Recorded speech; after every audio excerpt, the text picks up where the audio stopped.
Começa agora, Mente 5.0. Apresentação, Dr. João Lourenço Navarras. Trilha sonora, Banda Varsóvia.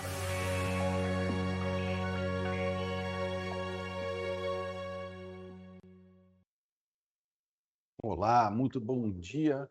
Aqui quem vos fala é João Lourenço, sou médico, psiquiatra e psicoterapeuta e estamos aqui em mais um programa Mente 5.0, que vai ao ar, ao vivo, todas as terças-feiras às 9 horas da manhã, ao qual você pode participar de maneira ativa, fazendo as suas colocações, as suas perguntas, que no final, no Minuto da Mente, nos últimos 15 minutos, estaremos respondendo as suas dúvidas. E você pode assistir o nosso programa pela TV, através dos canais, né? Nós temos aí pelo Facebook. Enquanto você assiste pelo Facebook, você pode mandar a sua colocação, a sua pergunta. Então é só lá no facebook.com/Rede Boa Nova de Rádio. Você assiste agora online, em time, né? E você consegue fazer a sua pergunta agora. E também pelo canal do YouTube. Você entra lá no nosso portal, o portal Mundo Maior do YouTube. Ao mesmo tempo que você assiste, pode fazer as suas colações, suas perguntas, que vão chegar através de mim, que é a Thaís já está lá do outro lado me auxiliando, né? Através do WhatsApp, mandando as suas perguntas, as suas colocações. E também você pode mandar para a gente pelo WhatsApp, né? Se você tem um telefone celular que tem esse aplicativo chamado WhatsApp, você pode tomar para 0 operadora 11 99643 3827. Ou, repetindo para quem está só nos ouvindo, não está vendo a TV ainda, é 0 operadora 11 99643 3827. Pode ouvir na rádio e fazer a pergunta no WhatsApp. Se você não tem nenhuma dessas tecnologias, você pode ligar pelo telefone, né? Se você tem um telefone de linha, né, vamos dizer assim, como a gente fala, antigamente é o 0800 979 5011, uma ligação gratuita, ou 0 operadora 11 2457 5011, na qual você vai conversar com as nossas telefonistas e elas carinhosamente vão acolher a sua pergunta e vão depois encaminhar para mim através aqui da Thaís pelo WhatsApp, né? E o tema de hoje que nós vamos estar conversando ainda é o livro do Huberto Roden, né, que é um filósofo brasileiro, que desencarnou na década de 80 para 90, e ele fez umas grandes obras em parceria também, vamos dizer assim, muito inspirado nas novas conquistas científicas do Albert Einstein, né? Por isso que hoje ele passa a ser uma referência mundial. Alguns países tiveram os livros dele publicados. Houve até uma pequena fofoca aí que disse que na Alemanha gostaram tanto da proposta filosófica dele que iam publicar, e houve uma época que negaram publicar só porque souberam que ele era brasileiro, né? Mas que o Roden tem uma origem mais germânica, né? Mas de qualquer maneira agora já está publicado em algumas outras línguas uma vasta linha de obras que fala sobre a cultura universica. E para isso a gente tem que buscar a nossa consciência cósmica, sair do império do ego para nos integrarmos, né, à consciência cósmica. E nós estamos num capítulo que agora vai falar sobre Assim Falam os Mestres, que na realidade é uma maneira de poder dizer assim, quais são, né, as orientações dos mestres, né? O que eles nos falam a respeito disso, né? Que é como, não vou dizer que é uma receita, mas é a orientação para a gente poder alcançar essa consciência cósmica. Todo esse livro ele chama de pequeno manual, né? É um pequeno orientador. E aí ele vai falar hoje sobre como já teve pessoas aqui no planeta Terra que alcançaram a consciência cósmica, principalmente Jesus, o Cristo. Então ele diz assim que de tempos em tempos surgem na Terra homens de grande experiência espiritual, que servem de faróis e de pioneiros à humanidade. Esses homens atingiram assim, um elevado nível de consciência sobre a realidade invisível. E nós não estamos falando aqui de homens com mediunidade de vidência, né? Porque isso aí, a vidência pode acontecer e a pessoa não ter consciência cósmica, né? Eles sabem o que os outros apenas creem ou nem sequer creem. Então, é possível você ver espíritos, né, e negar, né, porque a sua religião não permite que você veja espíritos, vamos dizer assim. Ou você vê espíritos, acredita que eles existem, acredita na vida após a vida, mas ainda não teve essa grande experiência espiritual da consciência cósmica. Então, como ele diz aqui, alguns sabem ou apenas creem, e alguns nem creem. Então, as suas palavras desse homem que alcança a consciência cósmica não vêm porque ele entendeu, né? Não vem de um entendimento ou de um querer consciente, né? Não é racionalizado, mas é simplesmente um transbordamento espontâneo e irresistível desse seu ser, né? Desse seu ser que é a sua plenitude interior. Então é interessante que o Cristo, ele não raciocinava, né? Ele também não era irracional. Ele era totalmente sentimento nobre, que transbordava. Então, tudo que ele falava não era algo calculado para manipular as pessoas, era simplesmente um transbordamento espontâneo e irresistível da sua plenitude interior, porque ele já tinha a consciência cósmica. É muito interessante, por exemplo, fazer uma comparação. Vamos supor que uma formiga conseguisse entender o que a gente fala e ela perguntasse para a gente o que que é o universo. A gente ia ter que usar algumas linguagens ou figuras de linguagens que transbordariam de nós mediante a pequenez da capacidade da formiga de entender o que que é isso. Mas seria um transbordamento natural nosso, não teria que ficar calculando muita coisa. Do ponto de vista da emancipação do ego, quando você tem esse contato com a consciência cósmica, que é o teu eu, né, que é Deus dentro de você, quando você fala, isso sai naturalmente. Então, ele diz aqui, o maior mestre espiritual conhecido pela humanidade do Ocidente, que somos nós, foi o chamado Cristo, que se manifestou aqui na Terra através da pessoa humana de Jesus de Nazaré, né, filho de Maria. Então, olha que interessante, né?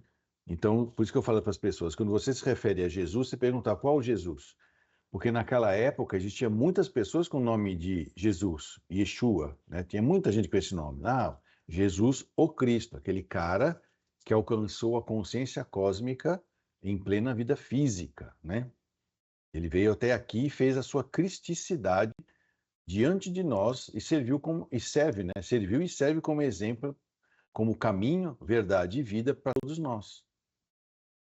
Então ele diz aqui que um dos erros, ele chama aqui que é mais comum, funestos, um erro ruim das igrejas, né, ou das teologias eclesiásticas, né, é identificarem o Cristo com Jesus, quando o próprio Jesus, ele mesmo sempre fez nítida distinção entre o Cristo, o Filho unigênito do Pai, e o seu veículo humano, o veículo do corpo humano, chamado Jesus ou Nazareno. Ele distinguiu uma coisa da outra, né? Tanto que só depois que ele desencarnou, é que ele, na ressurreição dele, na aparição dele, ele estava plenamente crístico, né? Então, perante os chefes espirituais lá da época da sinagoga, afirma ele que o Cristo é o Senhor Davi, ao passo que Jesus, aliás, é o Senhor de Davi, ao passo que Jesus é filho ou descendente de Davi.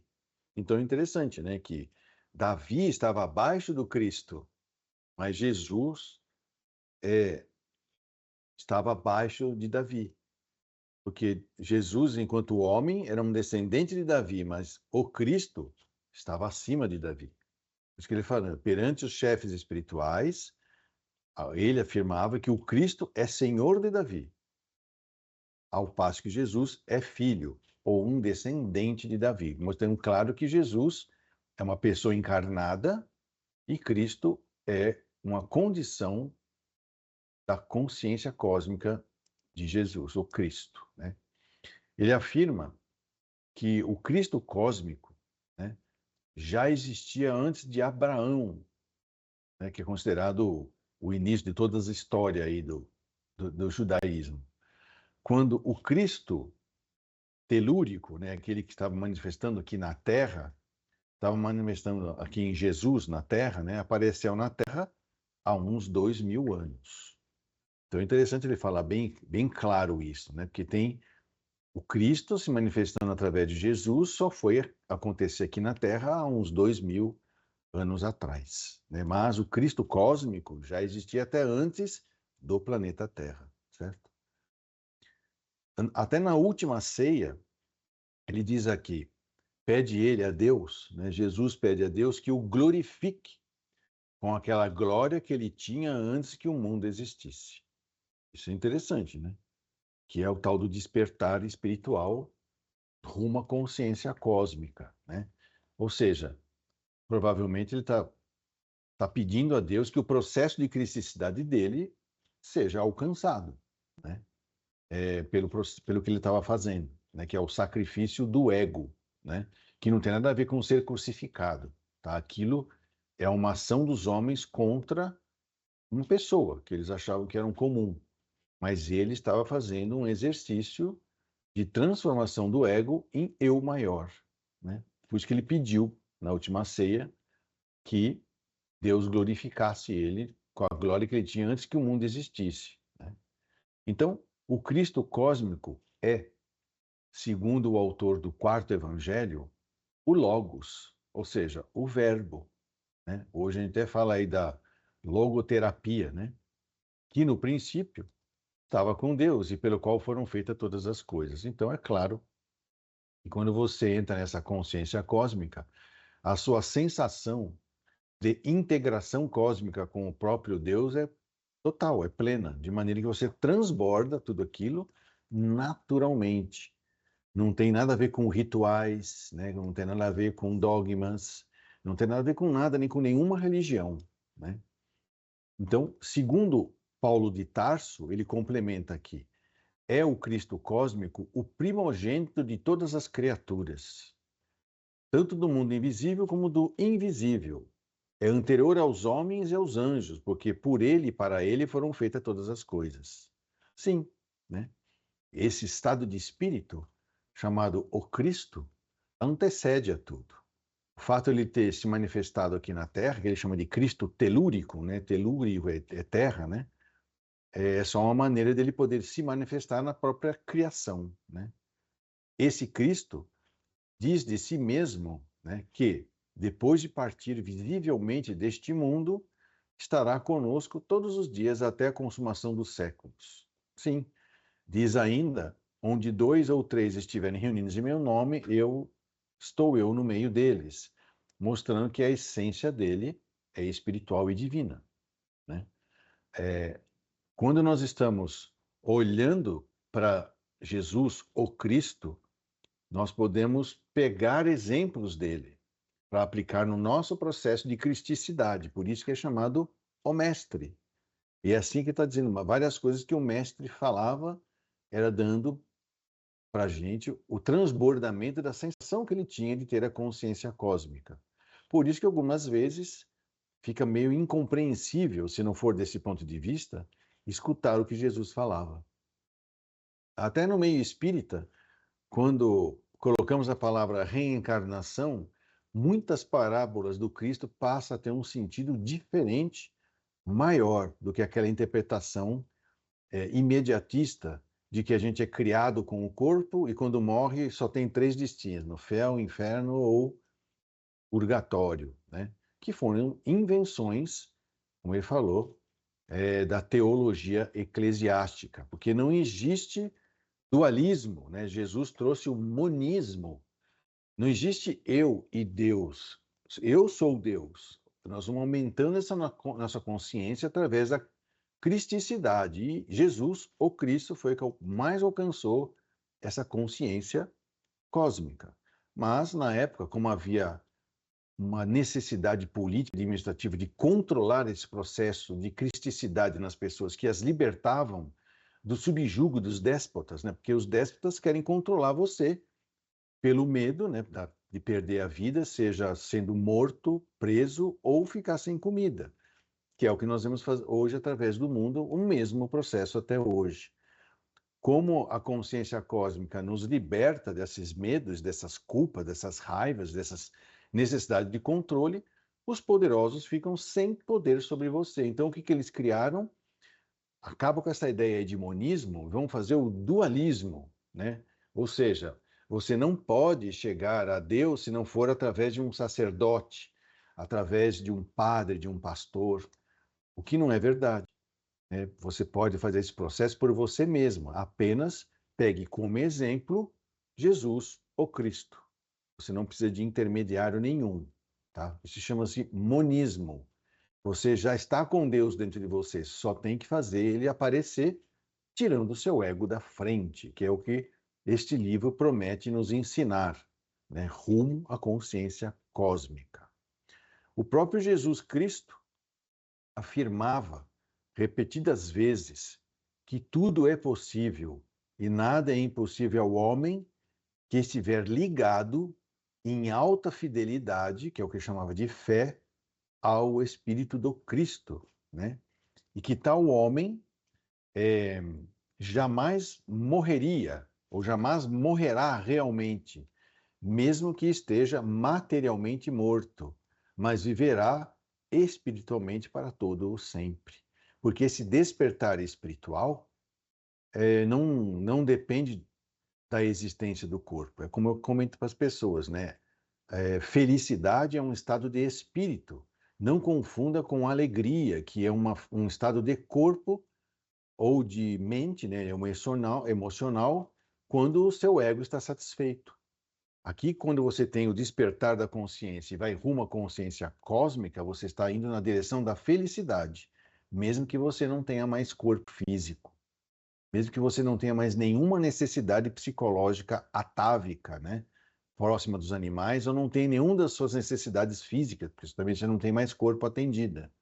Porque senão, se para ser feliz você teria que estar encarnado, né? Então cadê os espíritos superiores, né, que vivem em mundos desmaterializados, cujo perispírito talvez nem exista mais, eles só são essência, né? Eles são pura consciência cósmica. Lá é o estado pleno de felicidade. Então, por isso que Jesus repetia várias vezes isso, ele repetiu várias vezes, né? Repetiu que nada é impossível ao homem que está ligado em alta fidelidade ou que tem fé ao Espírito do Cristo. Não é ao Espírito de Jesus, né? Ao Espírito do Cristo. Jesus foi um homem que fez a sua criticidade, então, e alcançou, né? Veio trazer para nós o exemplo do que é ir à consciência cósmica. E que esse homem jamais vai se sentir morto, né? Ou morrerá realmente, mesmo que esteja materialmente morto, ou seja, sem corpo físico. Aí ele fala assim: ora, o encontro com o nosso eu divino, que o Cristo chama o Pai em nós, estabelece essa fidelidade ou essa sintonia em alta fidelidade com o Espírito do Cristo cósmico, que nada mais é que o nosso Cristo interno. Então, a partir do momento que você busca aumentar o seu contato consciente com Deus, que é aumentar cada vez mais essa sintonia, colocando ela em cada vez maior fidelidade, que é o que chama de fé, com esse espírito do Cristo cósmico, então é isso que você está fazendo com o seu Cristo interno. Você está despertando o seu Cristo interno. E isso qualquer ser humano pode fazer. É exercitar, né? Conscientização de que você pode fazer isso, fortalecimento da vontade e meditação, né? Exercícios na qual você vai apagando o seu ego, aumentando seu contato consciente com Deus através do teu eu, até que você chega à consciência cósmica, né? E por isso que ele dizia assim: o Pai está em mim e eu estou no Pai.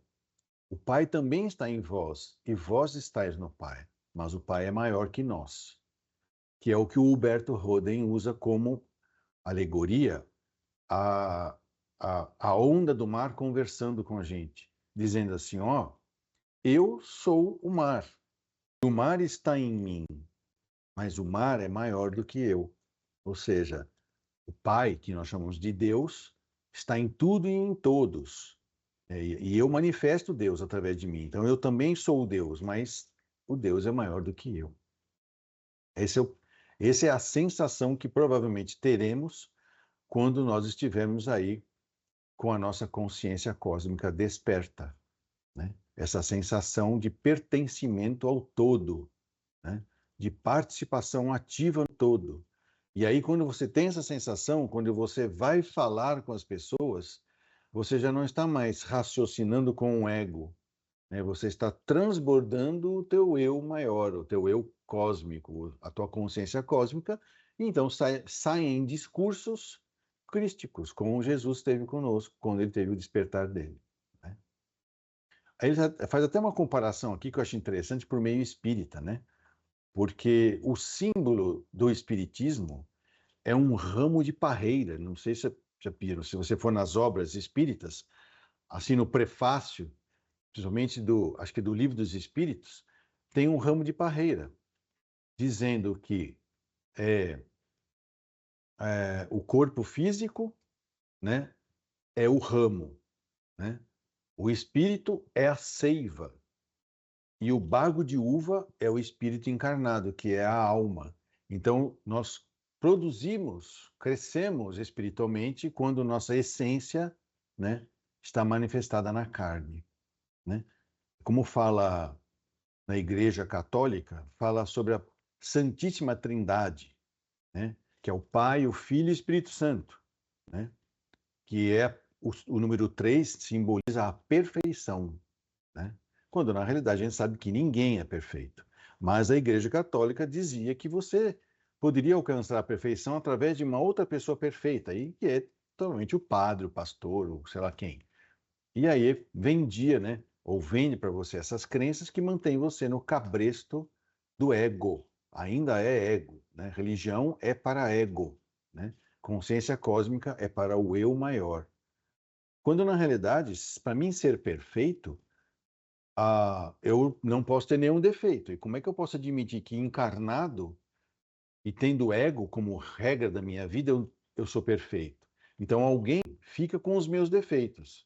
Ou seja, eu não quero enxergar o defeito em mim, porque eu sou perfeito. Então alguém tem que ficar com o meu defeito. Na Igreja Católica é o Pai, o Filho e o Espírito Santo, e quem fica com os defeitos? O demônio, né? No meio espírito também tem isso, só que é um ponto acima de consciência, né? Sabendo que a gente não tem demônio, né? Então eu projeto nos espíritos inferiores? Pode ser.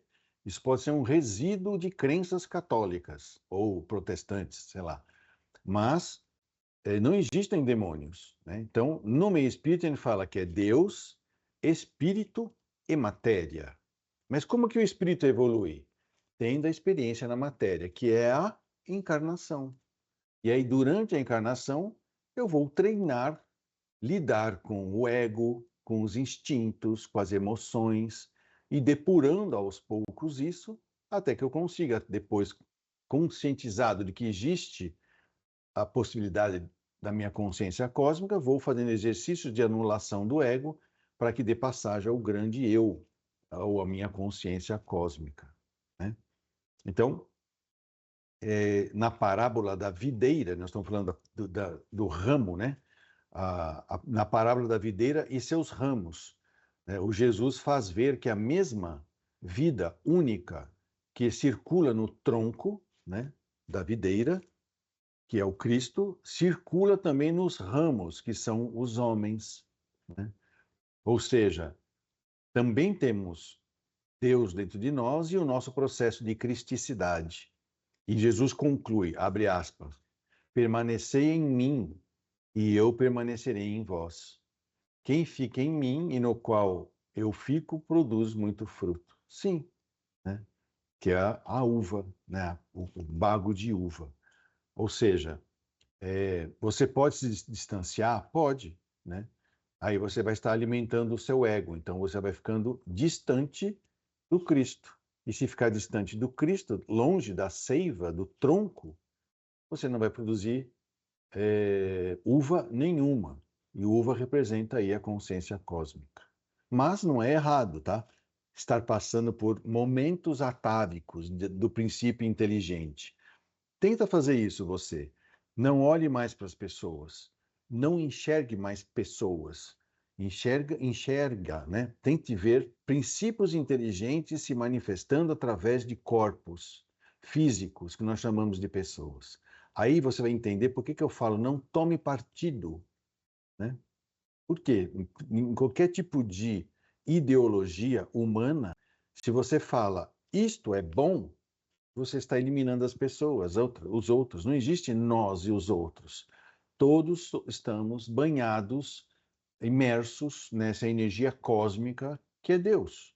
Mas o nosso princípio inteligente vai aumentando sua capacidade de perceber isso através do tempo.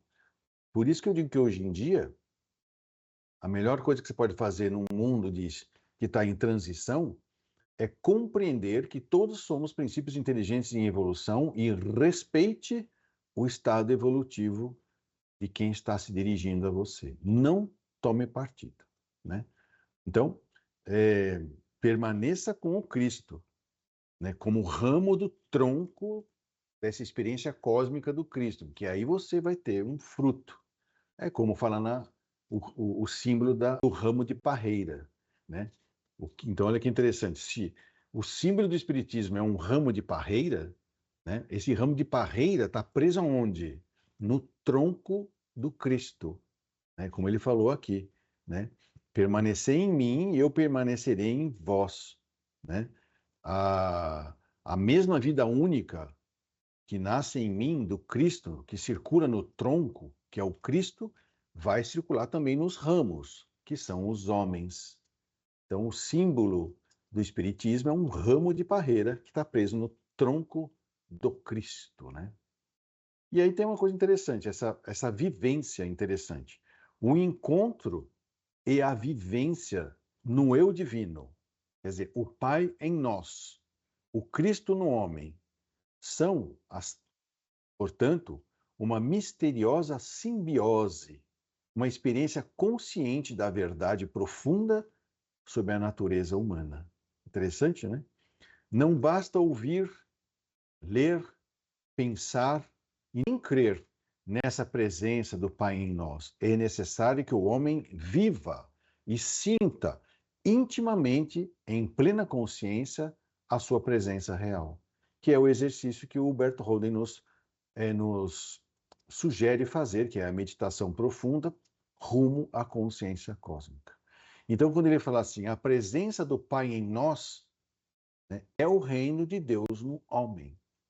Né? Mas, enquanto essa presença real for apenas um tesouro oculto, uma presença inconsciente e ignorada, ela não transformará a vida do homem. É necessário que esse tesouro oculto se torne um tesouro manifesto, né? Um fato consciente plenamente, né? A plena consciência disso. É o que o Cristo chamava a única coisa necessária, a parte boa, que nunca nos será tirada. Por isso que quando perguntaram para o Cristo o que era necessário, né, para que a presença do Pai em nós, que o reino de Deus se manifestasse no homem, só uma coisa necessária, né? A realização da humanidade.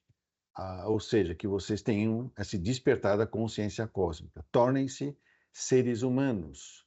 Enquanto você não se tornar ser humano, você é um animal que pensa. É isso que ele está querendo dizer. Então, do fundo dos fatos, aí ele pega uma coisa do Einstein, o Einstein que dizia isso. Dos fundos dos fatos, não há nenhum caminho que conduza ao mundo dos valores. Os valores vêm de outra região. Por isso que o ego, a ciência, quer ver fato. Me prova que Cristo existe. Não tem fato, né? Não tem fato que prova isso. Que valor existe. Ele vem de outro lugar, tá?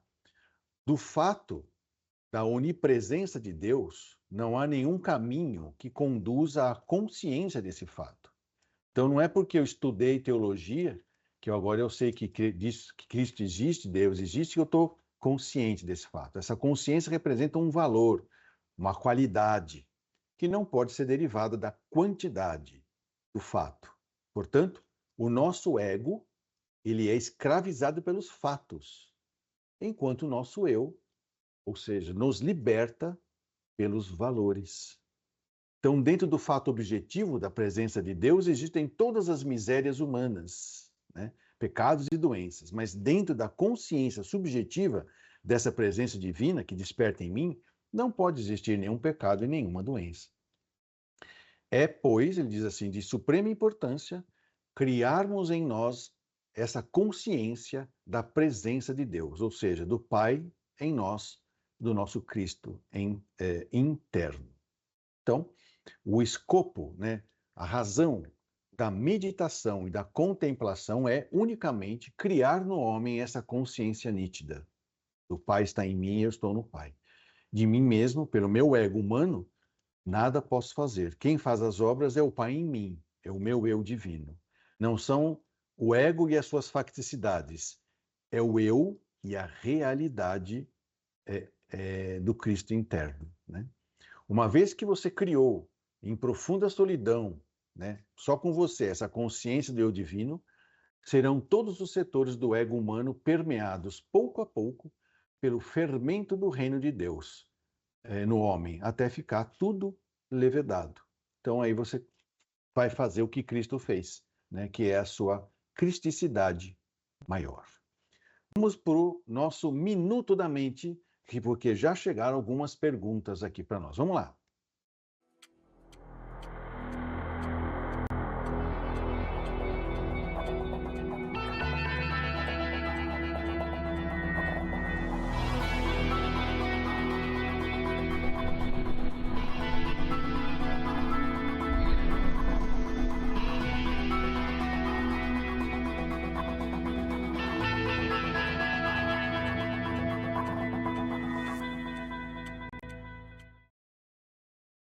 Minuto da Mente. Lembrando que esse programa é ao vivo e você pode participar dele de maneira ativa agora. Você pode ligar para a gente ou mandar sua pergunta através do Facebook. É só você entrar lá na nossa página do Facebook, que é Rede Boa Nova de Rádio. Assistiu, está assistindo, tem uma dúvida, manda para a gente, que depois a Thaís encaminha para mim por WhatsApp. Ou pelo canal do YouTube. É só você entrar lá no nosso canal do YouTube, que é o Portal Mundo Maior. Também é a mesma coisa. Está assistindo, faça a sua pergunta. Ou então pelo WhatsApp. Se você tem um celular que tem esse aplicativo, é só você colocar lá esse número de telefone, 11 99643 3827, e mande a sua pergunta, que a Thaís depois vai mandar para mim. Ou então, se você não tem essas tecnologias, não tem problema. Um telefone. Você pode pegar pelo telefone 0800 979 5011, que é uma ligação gratuita, ou 0 operadora 11 2457 5011, e a sua pergunta será acolhida com carinho pelas telefonistas da Fundação Espírita André Luiz e vai te mandar para a gente, vai mandar para mim aqui através da Thaís. E eu já tenho algumas perguntas, inclusive na semana passada, o Edson Giraldelli, na semana passada, perguntou: tenho ansiedade e não consigo deixar de tomar remédio, e também para dormir. Na realidade, é preciso fazer uma consideração, tá? Transtornos de ansiedade, lembrando que a ansiedade é só um sintoma e deve ter algo por trás disso causando a ansiedade, né? Eu acho que é um erro classificar a ansiedade como uma entidade nosológica de vida própria. E hoje existe. O pessoal faz isso e dá diagnóstico para dar remédio, esse que você está tomando. Transtornos de ansiedade, no geral, 70% para tratar dela é psicoterapia. Medicação é só 30%, que é para fins de amenizar o sintoma e você poder compreender, internalizar e modificar aquilo que você precisa modificar na sua vida através da psicoterapia.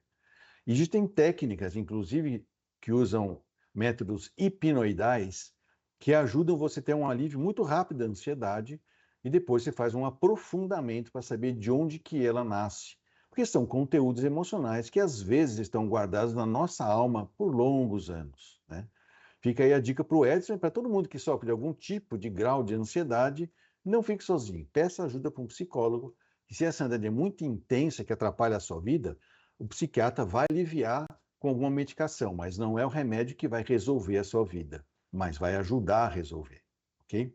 Temos outras perguntas que chegaram hoje aqui.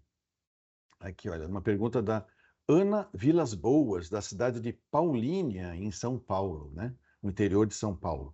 Por que algumas pessoas, quando jovens, são sociáveis e divertidas, quando envelhecem se tornam ranzinhas, desagradáveis e brigonas? Na realidade, o nosso cérebro não é o mesmo através do tempo. O seu cérebro como criança não é o mesmo como adolescente, que não é o mesmo como adulto jovem, não é o mesmo como adulto maduro e não é o mesmo como adulto idoso. E não é o mesmo quando um idoso de idade mais avançada. Então, no decorrer da vida, mudanças estruturais podem levar a mudanças funcionais no cérebro. Uma delas é o estado depressivo. Assim como a nossa pele também começa a perder a elasticidade, o cérebro também vai perdendo massa cerebral. E às vezes um dos primeiros sintomas disso, e isso não é demência, né? Porque tem quando perde muita massa cerebral, a pessoa perde a memória, é alterações do humor. Então é comum um idoso ter menor capacidade de tolerância à frustração, né? Ou seja, ele vai evitando cada vez mais as coisas que faz com que ele tenha que se esforçar muito emocionalmente para tolerar aquilo, né? Então ele acaba ficando, quando você insiste, quando você fala alguma coisa, ele pode ficar então um pouco ranzinza, talvez até briguento. Às vezes vale a pena uma avaliação com um geriatra ou psicogeriatra, porque às vezes alguma medicação, muitas vezes até um fitoterápico, não precisa ser remédio psiquiátrico, ajuda a diminuir esse mal-estar, porque ele também está com mal-estar. A rabugice dele, vamos dizer assim, não causa mal-estar só nos outros, causa mal-estar nele também, porque ele passa a não ter paz, né? Ah, porque deixar a porta aberta. Ah, porque esse rádio está muito alto. Ah, porque você fala baixinho, não estou te ouvindo.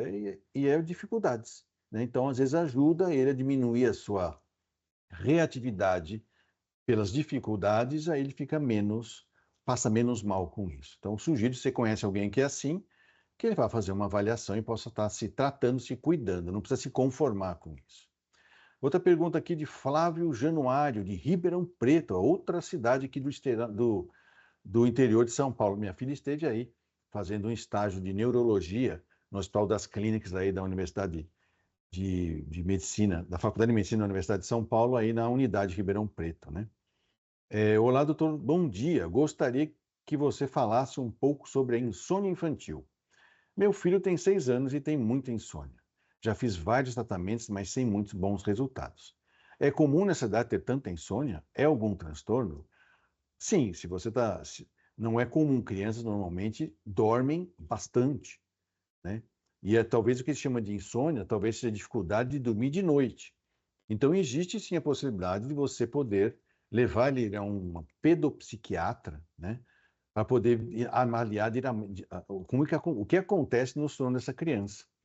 Muitas vezes pode estar ali dissimulando, né? Ou não sei se a palavra é dissimulando, mas é que criança, quando tem algum transtorno mental, mesmo seja leve ou moderado, coisas que mexem primeiro nela, o sono, né? A alimentação e o rendimento escolar. Como ele só tem 6 anos, talvez ele esteja na escolinha, não dá para ver o rendimento escolar dele.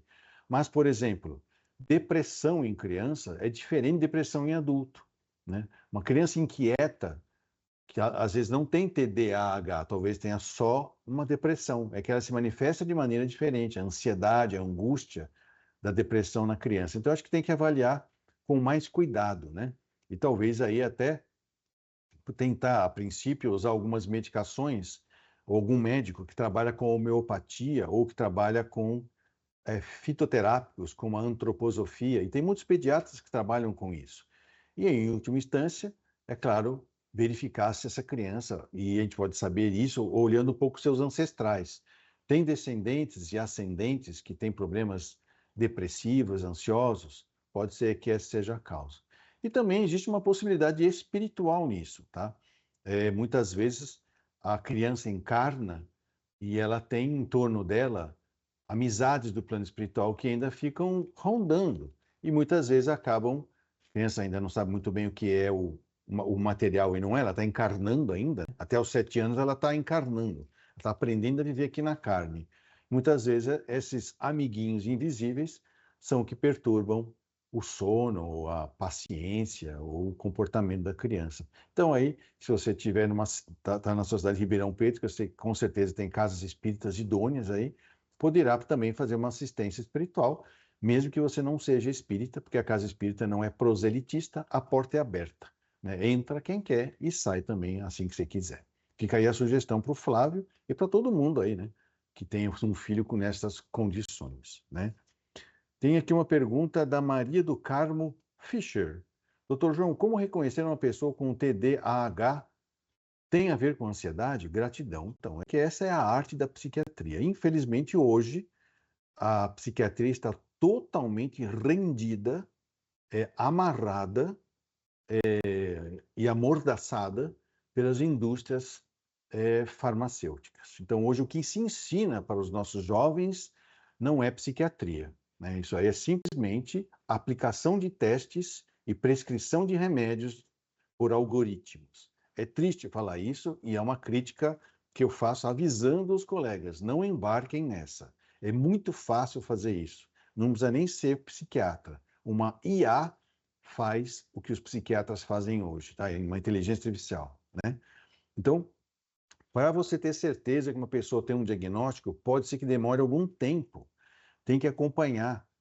Às vezes as medicações vão sendo uma maneira de eu aliviar os sintomas, isso já é uma dica do que o que a pessoa possa vir a ter. Como eu acabei de falar que uma criança com depressão pode ter ansiedade e ficar inquieta, e o pessoal já vai taxar ela de TDAH. Mas por que que melhora, então, com medicações tipo Ritalina, Venvance? Porque quando você dá um psicoestimulante, a criança sai da depressão, então ela se acalma. Só que ela sai da depressão enquanto o remédio está fazendo efeito. Quer tirar a depressão de maneira rápida e fácil? Toma um desses remédios. Só que sai da depressão, fica bem umas 6 horas, depois fica pior, porque você vai ter um efeito rebote. Então, para se perceber e dar um diagnóstico preciso, é preciso todo um trabalho psiquiátrico e paralelo à psiquiatria, que tem a ver também com os psicólogos, principalmente os que se especializaram em neuropsicologia. E às vezes precisamos também, dependendo do que a gente acha em exames com essa criança, de tomografia, ressonância magnética, eletroencefalograma, às vezes precisamos de ajuda dos neurologistas também. Então não é tão simples. Não é do tipo, tá com cheiro de TDAH. Não, não é assim que funciona, tá? Fica aí um aviso para Maria do Carmo e para todos aqueles que estão enfrentando, infelizmente, esse declínio, esse retrocesso na arte da psiquiatria, ok? A Ilane Strader, ela é de São Paulo mesmo, ela diz assim, bom dia, doutor João Lourenço, por que seu programa se chama Mente 5.0? Lá no comecinho eu expliquei por quê. Na realidade, porque junto com aquele antigo programa que eu tinha chamado Novamente, eu mantinha um programa só de rádio, gravados, chamado Mente 5.0. Por quê? Porque com a quarta revolução industrial, que é o que nós estamos vendo hoje, tá? Nós teríamos que saber lidar com a internet de tudo, de todos ao mesmo tempo, o tempo todo. Ou seja, o efeito panóptico que essa câmera tem. Vocês estão me vendo, né? Muitas pessoas estão me vendo agora e eu não sei quem está me vendo. E ao mesmo tempo, se eu ligar a internet, eu consigo um monte de gente que também não sabe que eu estou olhando para elas. O efeito panóptico vem lá do Foucault, que foi os primeiros programas da Mente 5.0 em que eu expliquei a necessidade de prepararmos a nossa mente de acordo com o nosso coração, a Mente 5.0, que foi sugerida pelos japoneses, para podermos sobreviver com saúde à quarta revolução industrial. Então, quem quiser ouvir, está lá na Rádio Boa Nova, os programas gravados, antigos, da Mente 5.0, né? Em que era um programa só de rádio gravado. Eu gravava o programa antes de ir ao ar ao vivo no programa Novamente, que era toda sexta-feira. E o Mente 5.0 acabou nascendo disso, ok? E eu vejo que a maior ferramenta que nós temos é aumentar a nossa consciência divina, né? Tem uma pergunta aqui que chegou também aqui, Maria do Carmo Fischer pergunta também, bom dia, doutor João, espero às terças-feiras para aprender os seus ensinamentos sempre. Eu que agradeço o carinho das pessoas de estar nos ajudando a divulgar a realidade maior, né? Que é a vida plena, né? Temos várias outras perguntas aqui, mas infelizmente nós estamos diminuindo, terminando aqui o nosso programa. E semana que vem nós vamos estar voltando e respondendo. Olha aqui, tem uma Jaqueline, que é lá da Moca, vou responder para você semana que vem. A Cristina Fiore, chegou aqui sua pergunta, sua colocação com a gente também. E também a Silene, lá de Londres, mandou a sua colocação, e a Cristina Fiore, do Tucuruvi. Então, semana que vem estaremos aqui de volta com mais um programa Mente 5.0 e nós vamos estar falando sobre o ego em busca do eu divino, parte 1. Até lá. Você acompanhou Mente 5.0.